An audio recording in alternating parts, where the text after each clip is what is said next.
मैं बहुत दूर निकल चुका हूं। मैंने बहुत हत्याएं की है। अब मेरे लिए रुकना असंभव है। असंभव कुछ नहीं, जब आंखें खुले तभी सवेरा। तुमने इतनी चेतना है कि जो तुमने किया था वो बुरा था। इसका अर्थ है कि तुमने इतनी समझ है कि क्या बुरा है और क्या अच्छा है। अंगुलीमाल, जिस दिन से तुमने अच्छा कार्य शुरू किया उस दिन से तुम्हारा नया जीवन शुरू हो जाएगा। बस पहला पग तुम्हें ही उठाना है। ये हो सकता है? अवश्य हो सकता है। तुम्हें असामान्य बुद्धि है अंगुलीमाल। तुम आत्मज्ञान के पथ पे बहुत आगे जाओगे।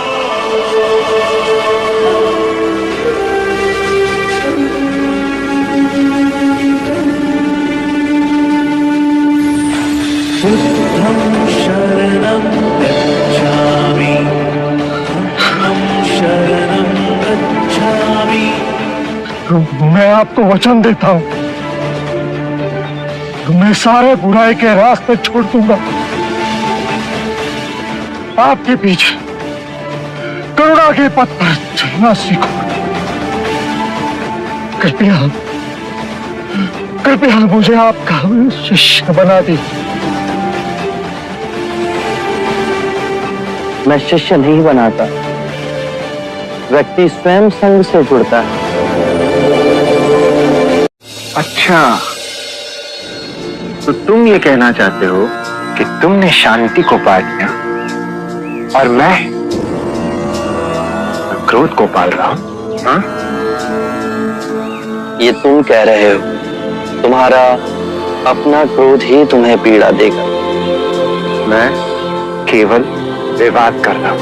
विवाद से ही हम क्रोधित होते हैं, परम सत्य का मार्ग छोड़ देते हैं और अपनी आत्म सुरक्षा के लिए प्रयास करते हैं। मैं क्रोध नहीं कर रहा। ये तो अत्यंत शुभ बात है। क्रोध करना अपनी हथेली पर गर्म कोयले को रखने के समान है, जो हम किसी दूसरे पर फेंकना चाहते हैं, पर इस क्रिया में हम स्वयं को ही हानि पहुंचाते हैं। क्रोध मनुष्य की सबसे बड़ी कमजोरी है। बुद्ध ने बताया कि क्रोध ऐसे है जैसे कि जलता कोयला अपने हाथ में रख आपका खुद का हाथ जलाता है।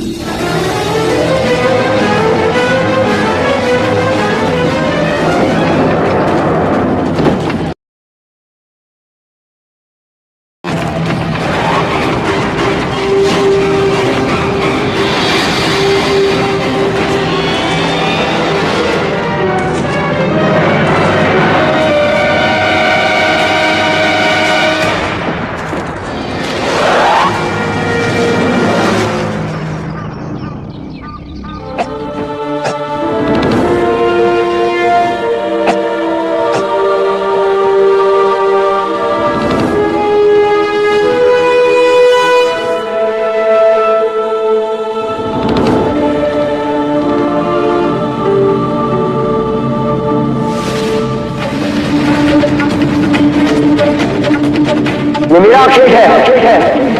इसे मैंने बचाया। ये पक्षी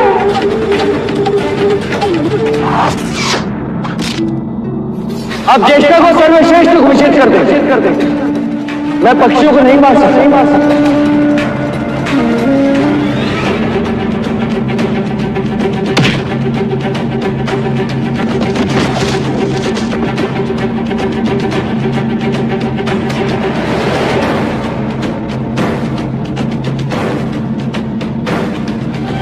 मां, तेरे देव ने अपना स्वयं का संग खड़ा किया है। उसने सब कुछ त्याग दिया। इतनी यातना सही, इतनी तपस्या की, तब कहीं जाके सिद्धार्थ बुद्ध बना।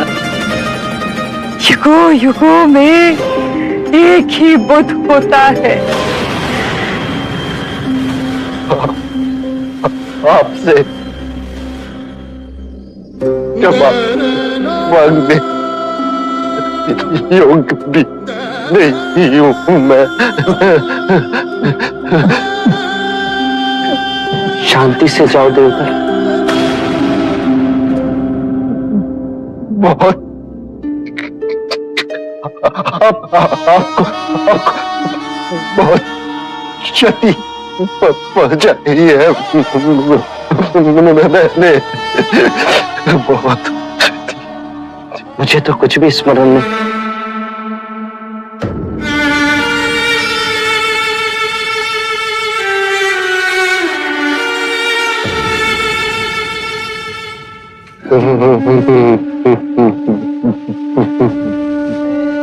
बुद्धं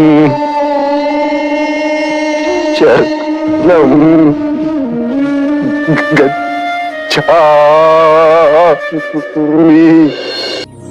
अज्ञान ही दुख, भ्रम, चिंता को जन्म देता है। लोभ, क्रोध, अभिमान, दुविधा, ईर्ष्या, भय इसी अज्ञान की संतान है। माया का खेल विपरीत का है, दो रूपों का है। मध्य में ही रहो, धूमकेतु तारे की तरह। न शरीर को सुखाओ, न उसकी वासना को चारा खिलाओ। मध्य में ही केंद्रित रहो। जब हम माया के द्वैत रूप को पहचान लेते हैं, तब सब दुख, चिंता समाप्त हो जाती है। तब हमारे अंदर प्रेम और स्वीकृति का भाव जागृत होता है, जो मूल में एक ही भाव है। इस ज्ञान के बाद हम किसी से घृणा नहीं करते, ऐसे व्यक्ति से भी नहीं जो हमसे क्रूरता करता है, वरन ऐसे व्यक्ति को हम सांसारिक भावनात्मक रूप से रूपांतरित करने का प्रयास करते हैं। जब ज्ञान के चक्षु खुलते हैं, तो करुणा ही हमारा स्वरूप। जिसकी भी आंखों में मैंने अपने लिए प्रेम और आदर देखना चाहा, उसने एक एक कर मुझे ठुकरा दी, मुझे ठुकरा दिया और खुद को चुना। वो धर्मोल है, वो समस्त मानव जाति को संवारने आए हैं। वो हम सबके दुख दूर करेंगे। अपनी आंखों से अहंकार का पर्दा हटाओ जात शत्रु। बुद्ध कहते हैं अल्प ज्ञान ही विवेकहीनता है। बुद्ध कहते हैं कि भय से मुक्त हो जाओ। भयभीत होके ये मत सोचो कि कल क्या हो, मेरा क्या हो। किसी पे निर्भर मत रहो, और जब भय को अस्वीकार करोगे तो संपूर्ण मुक्ति मिलेगी। मेरे अंदर के सब घाव एक साथ रिसने लगे हैं। इतनी पीड़ा तो मृत्यु में भी नहीं होती। इस पीड़ा से मुझे छुटकारा चाहिए। इस पीड़ा से मुझे छुटकारा चाहिए। मुझे शांति चाहिए। शांति तुम्हारे अंतर में ही है, उसे बाहर मत खोजो। मैं भीतर से खंडित हो रहा हूं। मेरे तार तार छिन्न भिन्न हो रहे हैं। तुम्हें संगीत में रुचि है? हाँ बुद्ध, मैं वीणा बजाना जानता हूं। तो एक बात समझाओ, यदि वीणा के ताल ढीले हों तो क्या तुम उसे बजा सकोगे? नहीं बुद्ध, वो बेसुर ही बजेगा। सत्य कहा। और यदि उसके तार अत्यधिक कसे हुए हों तो? वीणा बजाने पर तार टूट जाएंगे। अर्थात तार वैसे कसे ना तो वो अत्यधिक ढीले हों न अत्यधिक कसे हुए। यदि तारों के बीच सामंजस्य हो तो ही संगीत उभरेगा, है ना? सत्य कहा आपने।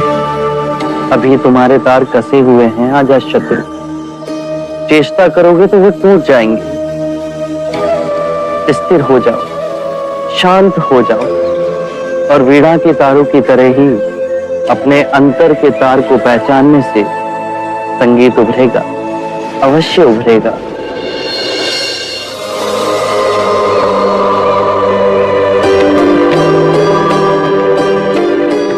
आप मुझे ना छूए, नहीं तो मेरी छाया भी पड़ी आप दूषित हो जाएंगे। क्यों दूषित हो जाऊंगा मैं? तुम भी हम सभी की तरह मनुष्य ही हो, और एक मनुष्य का स्पर्श दूसरे मनुष्य को कैसे दूषित कर सकता है? केवल लालच, घृणा, मोह, तृष्णा हम ही मनुष्य को दूषित करते हैं। कैसे महात्मा हो तुम? तुम्हें तो जाति वर्ण का ज्ञान भी नहीं है। चोला पहने कोई सन्यासी नहीं होता। अरे पाखंडी हो तुम, पाखंडी। जो मानव से उसकी मानवता को छीनता है, पाखंडी वो होता है। यदि मुझे पाखंडी कहे आप सभी को संतोष मिलता है तो ये उचित है, परंतु इस मनुष्य में भी हमारी तरह प्राण बसे। इसे नीचा कहे, इसका तिरस्कार करना सबसे बड़ा पाखंड है। यदि जानते नहीं हो तो मैं बता दूं, ये धर्मशास्त्र है। पाखंड कैसे हुआ? जिस मिट्टी से सारी मानवता का सृजन हुआ उसी से इसका भी हुआ। मानव और मानव में भेद कर आप सृजनकर्ता पर कीचड़ उछाल रहे हैं। यदि हम आकाश में कीचड़ उछालेंगे तो आकाश तो ऊंचा ही रहेगा, परंतु कीचड़ वापस हमारे ऊपर ही गिरेगा। आकाश ने तो भेद नहीं किया, वो हम सभी को एक पिता समान ढके हुए है। ये धरती धान उपजती है, इसने हमारे साथ भेदभाव नहीं किया। ये हवा हम सभी के लिए समान बहती है। पानी हर प्यासे की तृष्णा को बुझाता है। जब प्रकृति भेदभाव नहीं करती तो हम मनुष्य में भेदभाव क्यों करते हैं? यदि ऐसा है तो इसे संघ में भिक्षु क्यों नहीं बनाते?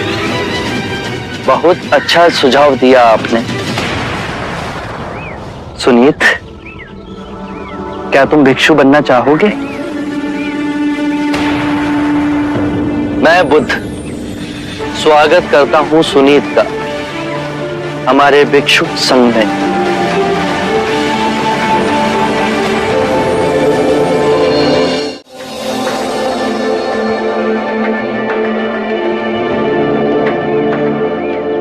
हर मनुष्य के अश्रुओं में नमक होता है, उसके लहू का रंग लाल होता है। ये भेद मनुष्य ने मनुष्य को उत्प्रेरित करने के लिए बनाए। आज मैं इन भेदों को काटता हूं। आज सुनीत को दीक्षा देना क्रांतिकारी होगा। हम पर बहुत से संकट आएंगे, हमें और तिरस्कृत किया जाएगा, पर सत्य आने वाली आंधी के सामने अडिग रहेगा।